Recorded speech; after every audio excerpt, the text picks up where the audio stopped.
Хей, здравейте! В днешния клип ще ви покажа как да си направите сладолед. Ето, за вашата кукла. Ядките няма да ви ги показвам как да ги направите. Така, да започваме. Ще ви трябва един бял лист, ножица, малко памук, течно лепило,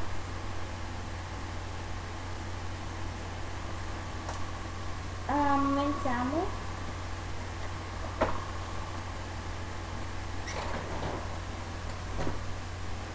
така, също ще ви трябва и черен молив,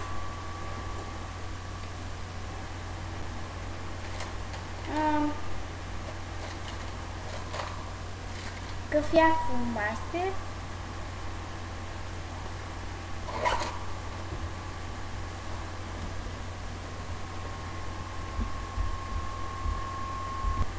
както и кафяв молив.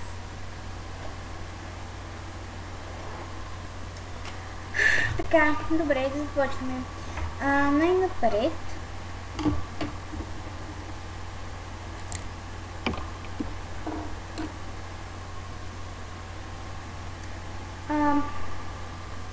с черният молив ще очертаем тиксо, за да ни се получи кръгче.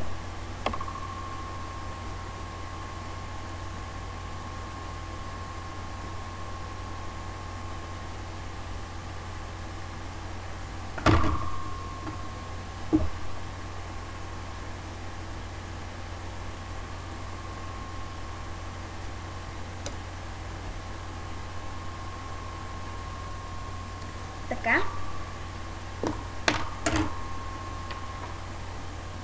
Ето го кръгчето. Така, сега с една линийка ще начертаем хоризонтални линии наляво и надясно. Да не са чак толкова близо една до друга, по-скоро трябва да са раздалечени.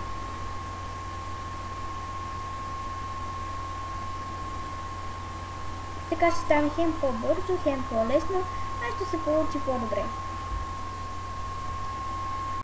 Гледачите са на еднакво разстояние една от друга.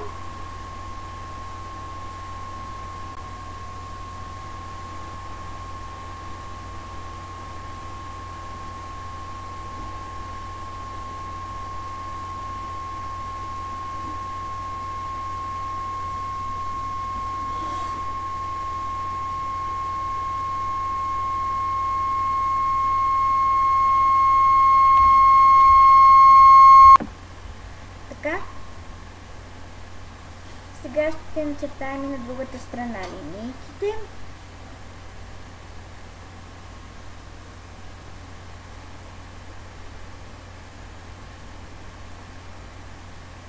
Обаче те да са на много голямо разстояние една от друга.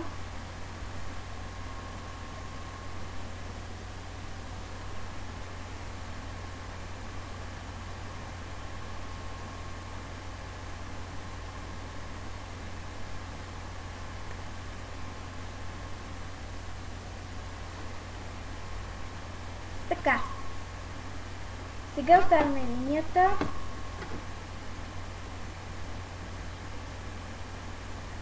и молива и ще вземем кафявият фломастер.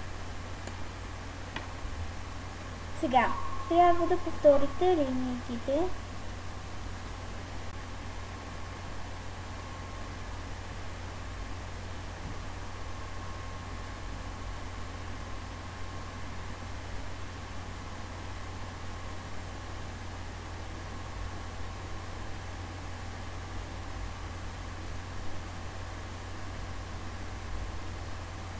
Не е нужно да повтаряте кръгчето, а само ако искате, можете да го повторите.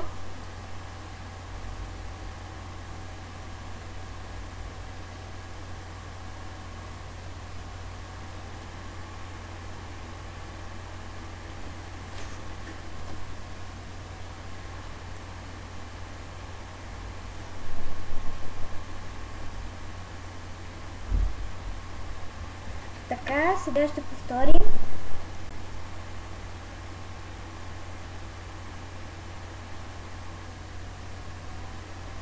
Извинявам се, ако не чувате много добре, просто нямам микрофони за това. Така, като повторихме, сега оставяме кафявият фломастер и взимаме кафявият молив. И лекичко можете да отцветите своята фунийка. Все пак е вафлена фунийка.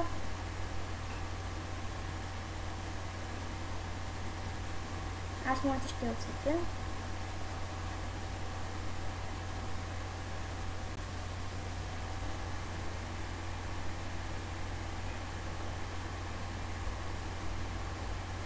Така.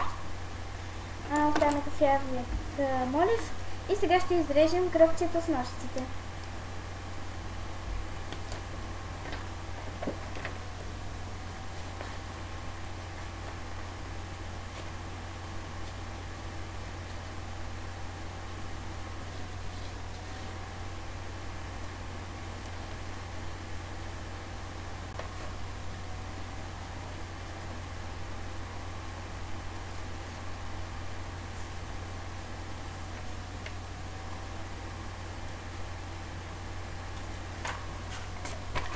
Така, ето го и нашето кръгче.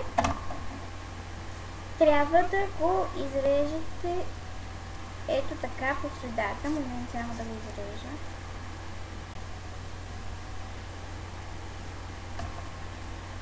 Така, ето погледнете. И прегъваме ето така. Така, и започваме да го въртим.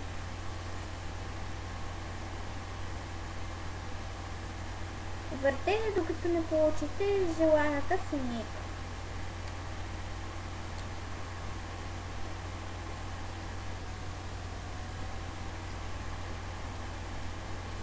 Така. Сега с течно или сухо лепило, аз ще използвам сухо лепило, тъй като течното ще ни трябва после. Така с сухо лепило ще залепим фунийката.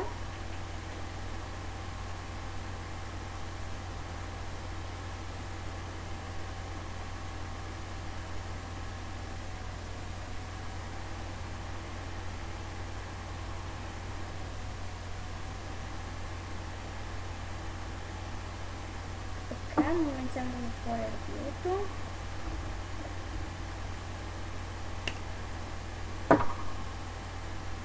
Ето я фунийката. Сега взимаме малко от памукът и правим топче. Така. Ето го нашето топче. Ето го нашето топче. Така. Сега ще го боядишем с избран от вас цвят фломастер. Само да си взема моят. Така. Така. Аз ще използвам отново кафявият фломастер, защото моят сладолед ще е шоколадов.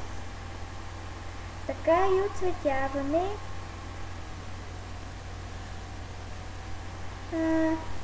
Съвсем лекичко с фломастера можете да минете няколко линийки.